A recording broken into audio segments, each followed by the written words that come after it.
The city of Kherson on the Black Sea coast was the biggest prize seized by Russia in the first month after its invasion on the 24th of February. Now there are suggestions that Russia might be about to give up at least part of it as it prepares defensive lines for the winter. Kherson, its suburbs, and outlying villages are spread over both banks of the mighty Dnipro, one of Europe's great rivers. In the last few days, Western officials have briefed journalists to expect a partial Russian withdrawal from the western side of Kherson. The officials said Russian commanders could be preparing to pull back to the more defensible eastern side of the river, also known here as the left bank, taking advantage of its qualities as a formidable natural obstacle. Since the summer, Ukraine has run a media offensive about its plans to recapture Kherson. It telegraphed the announcement of its military plans so clearly that some analysts decided it was a feint to cover a rapid and successful offensive that recaptured a considerable amount of territory in northeast Ukraine. On the ground here in the southwest of this big country, Ukraine's military offensive has been much more cautious. The Ukrainians are very serious about recapturing Kherson. President Volodymyr Zelensky needs a victory, not just for the morale of his citizens, but to reassure his allies that this is a war Ukraine can win. But the ambitions of the political and military leadership have collided with the stark realities of pushing the Russians back.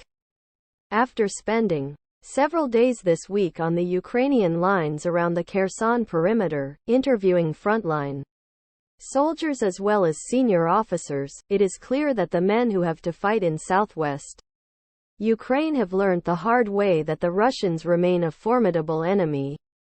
On the front line, between Mykolaiv and Kherson, a Ukrainian soldier, a local man who said his name was Ilya, puffed on a fat cigar as Russian shells targeted his unit's position. He had bushy hair and a dark beard and reveled in a certain resemblance to Cuban revolutionary Che Guevara. And quote, "It's very hard to make progress here. It is necessary to concentrate a large amount of force in one point to break through the front line. Our job is to hold our position. We attack from time to time so that they don't take their reserves and transfer them somewhere else." And quote, "It is very difficult and slow going. They control the sky. They've got much more military equipment, more people and more ammunition." And quote, "Their people are not trained, but they just go straight forward shouting, 'Hurrah! We don't have as many cartridges as they have people.'" And quote, "Casualties are another factor. Both Russia and Ukraine have suffered tens of thousands of dead and wounded. Precise figures are not available. Neither side wants to admit the damage caused by the other. But on the Ukrainian side, the army contains thousands of citizen volunteers.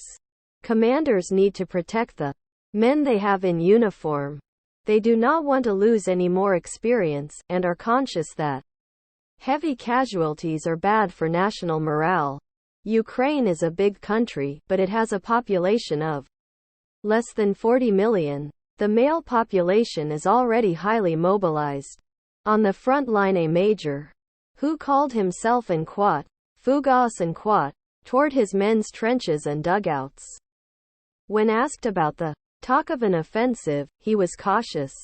End quote. Moving forward and a counter-offensive is complicated to plan for, and it's a threat to people's lives. We have to take account of everything. That's our job as commanders, to keep our men alive." End quote. Ukraine has made progress. Since early September, it has recaptured several hundred square kilometers of the Kherson administrative region. On the edge of one village, a rusty watermelon sign was pitted with shrapnel holes. In better times, the area was famous in Ukraine for producing the fruit. The fighting often leaves villages in ruins. Ukraine says the Russians try to flatten houses with shellfire after they are forced out. The few villagers who had come back to survey their property in one tiny community I visited had a Different story. They said a lot of damage to their homes was caused during the Ukrainian fight to eject the Russians. Almost no roof was intact. In the ruins of the office of the regional governor in Mykolaiv, which was destroyed in a huge Russian missile strike in March, Mazgen Dmitro Marchenko called what was happening in the flat farmland of Kherson Oblast the Battle of the Villages, tactical fights on a local scale. And quote, "We're trying to take positions that we need for the counteroffensive. We are not standing still. Every day we recapture a village," end quote, he said. But General Marchenko, who became a hero in the southwest in the first months of the war when he led the fight to stop the Russians advancing beyond Kherson towards Mykolaiv and Odessa, said it would be a much harder undertaking to concentrate enough force to break the Russian line and to mount an assault across the Dnipro under the Russian guns.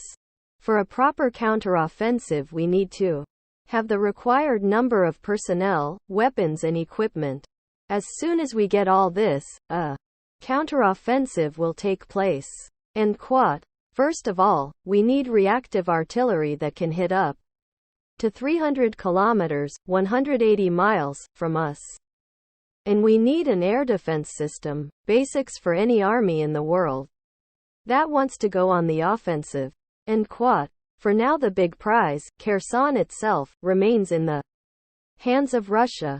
Throughout the autumn, Russia has reinforced its positions there.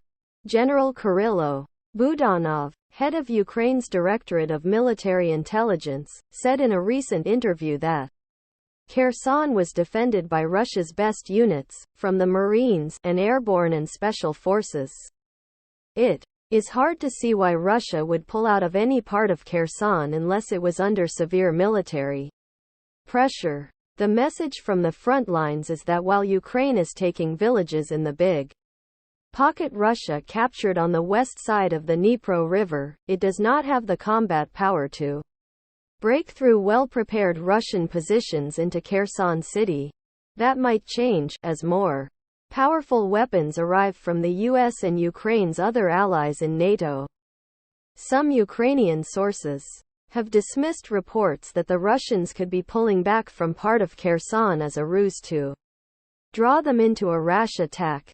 It is possible, however, that the Russian command might decide that the line of the Dnipro River is the best natural defense available, especially as its forces on the western bank come under more pressure. It is not at all certain, based on their military performance so far in this war, that the Russians have the capacity to mount a fighting retreat over the Dnipro. Ukraine's army has proved itself to be flexible and competent in a way that the Russians are not, and would surely push forward if it saw Russia pulling back. Another factor is the impact of Iranian munitions.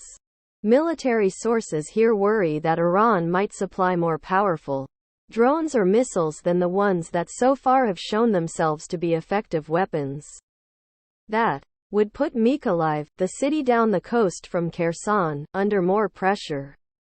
Attacking cities means killing the civilians who are in the firing line. This week Mykolaiv has been hit by the Russians, not often but regularly. One morning an elderly woman called Lyubov Levhenivna looked on as men cleared plasterboard and rubble from the remains of her home. A neighbor was killed in the raid. She had just returned from hospital, after major surgery. Lyubov's two sons are in the army. One is in hospital, after being seriously wounded on the Kherson front. The other is fighting in Donbass, in the east.